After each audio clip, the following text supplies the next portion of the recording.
বিএনপির ভূমিধস বিজয় এবং একই নির্বাচনে প্রধান বিরোধী দল হিসেবে জাতীয় পার্টির পরিবর্তে জামাতের ভূমিধস বিজয় রীতিমতো বিস্ময়কর। বিএনপি 200-র উপরে সিট পেয়েছে, জামাত প্রায় 80টার উপরে, প্রায় 80টার মতো সিট পেয়েছে। জাতীয় পার্টি সহ অন্যান্য যে সকল স্বতন্ত্র প্রার্থীরা মাঠে দাঁড়িয়েছিলেন প্রায় সবাই গোহারা হেরেছে। আমরা আওয়ামী লীগে যারা খুব বড় একটি রাজনৈতিক দল, শৃঙ্খলাবদ্ধ রাজনৈতিক দল এবং ডেডিকেশন যাদের রয়েছে এই দলের প্রতি, এই সম্পর্কে যারা উচ্চ আশা পোষণ করতাম, আমরা ধারণা করতাম যে শেখ হাসিনার হুকুমের বাইরে, জয়ের হুকুমের বাইরে আওয়ামী লীগের একজন সিঙ্গেল ভোটার ভোট কেন্দ্রে যাবে না। কিন্তু বাস্তবতা হলো যে সকল একেবারে সন্দেহ অবিশ্বাস দূর করে দিয়ে এই নির্বাচনে যত সংখ্যক ভোটার ভোট কেন্দ্রে উপস্থিত হয়েছেন এবং যেভাবে শান্তিপূর্ণভাবে ভোট দিয়েছেন, ভোটে অংশগ্রহণ করেছেন, সেটা আওয়ামী লীগ যদি সঠিকভাবে গ্রহণ না করে এবং এই নির্বাচনের ফলাফলকে যদি আওয়ামী লীগ তাদের আত্মসমালোচনার হাতিয়ার হিসেবে তারা মূল্যায়ন না করে,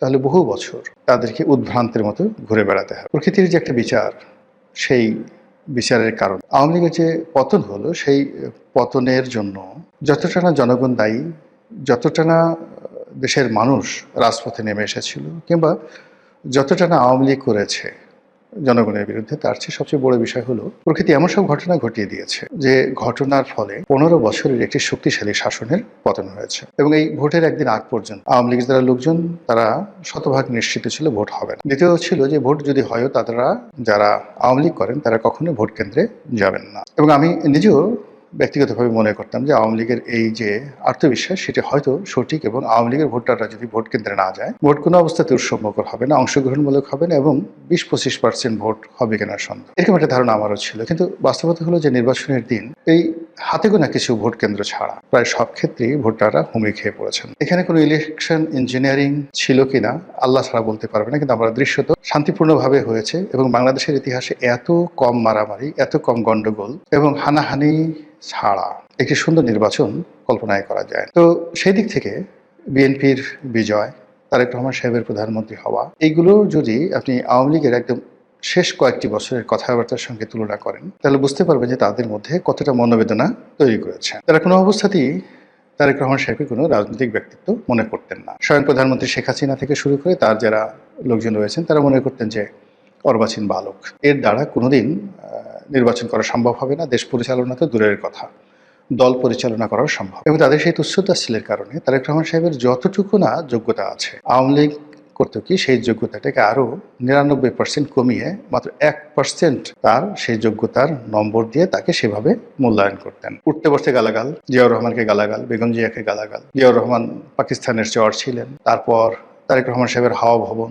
দুর্নীতি, অনিয়ম, যথেচ্ছার, যা নিয়ে আওয়ামী লীগের লোকজন যেভাবে কথাবার্তা বলেছেন, আপনি ওই সময় সংসদের যে কার্যপ্রণালী বিধি রয়েছেন সেগুলো শুনলেই বুঝতে পারবেন যে ওই সময়টিতে আওয়ামী লীগের নেতৃবৃন্দ, শেখ সেলিম থেকে শুরু করে অন্যান্য সিনিয়র নেতৃবৃন্দ, এমনকি তোফায়েল আহমেদ, আমির হোসেন আমু, মতিয়া চৌধুরী এবং স্বয়ং প্রধানমন্ত্রী শেখ হাসিনা বেগম জিয়া সম্পর্কে, জিয়াউর রহমান সম্পর্কে, তারেক জিয়া সম্পর্কে কী সব কথাবার্তা বলেছেন।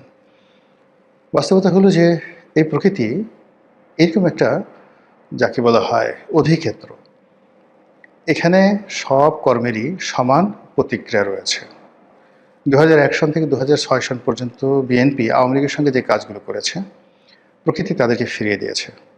আবার 2009 থেকে 2025 পর্যন্ত আওয়ামী লীগ যে কাজগুলো করেছে বিএনপির প্রতি, সেই কাজের প্রতিদানও প্রকৃতি প্রথমত বিএনপিকে দিয়েছে, দ্বিতীয়ত আওয়ামী লীগকে দিয়েছে। আওয়ামী লীগ এখন কী করবে?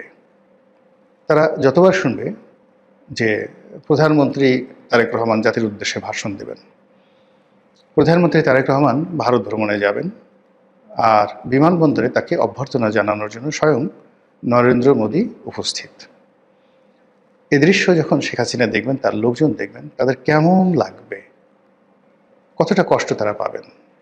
তারা কি তারেক রহমান সাহেবের যে সাহায্য, সহযোগিতা, অনুকম্পা, এগুলো নিয়ে বাংলাদেশে আসবেন, রাজনীতিতে পুনর্বাসিত হবেন? অথবা তারেক রহমান সাহেব যদি তার উদারতা ভুলে গিয়ে প্রতিহিংসা পরায়ণ হয়ে ওঠেন আওয়ামী লীগের মতো, এবং আওয়ামী লীগের লোকজনদেরকে তিনি তার গতানুগতিক বাংলাদেশের যে ট্রেডিশন, সেই ট্রেডিশন অনুযায়ী শাস্তি দেন, মামলাগুলো চালিয়ে নেন, যেগুলো আইসিটিতে মামলাগুলো চলছে সেই মামলাগুলো তিনি চালিয়ে নেন, এবং আওয়ামী লীগ যেভাবে বলতো 91-এর সময় যে মামলাগুলো হয়েছিল বেগম জিয়ার বিরুদ্ধে, তারেক রহমান সাহেবের বিরুদ্ধে সেই মামলাগুলো আওয়ামী লীগ চালিয়ে নিয়েছিল এবং বলছিল আমরা তো এই মামলাগুলো দেইনি। এই মামলাগুলো ১/১১ সময়টিতে যারা সেনা শাসক ছিলেন তারা দিয়েছেন। তো এখনও যদি তারেক রহমান সাহেব বলেন যে শেখ হাসিনার বিরুদ্ধে, আওয়ামী লীগের বিরুদ্ধে আমরা তো কোনো মামলা দেইনি, এই মামলাগুলো ডক্টর মোহাম্মদ ইউনূসের জমানায় হয়েছে, আর এখন বাংলাদেশের কোর্ট কাছারি স্বাধীন বিচার ব্যবস্থা রয়েছে, আমরা তো সেই বিচার ব্যবস্থায় হস্তক্ষেপ করতে পারি না। অর্থাৎ শেখ হাসিনার মুখের ভাষাগুলো, আইনমন্ত্রী আনিসুল হকের মুখের ভাষাগুলো যদি এখন তারেক রহমান সাহেব অনুকরণ করেন, একই কথা বলেন, তাহলে আওয়ামী লীগের জন্য কী পরিস্থিতি হবে।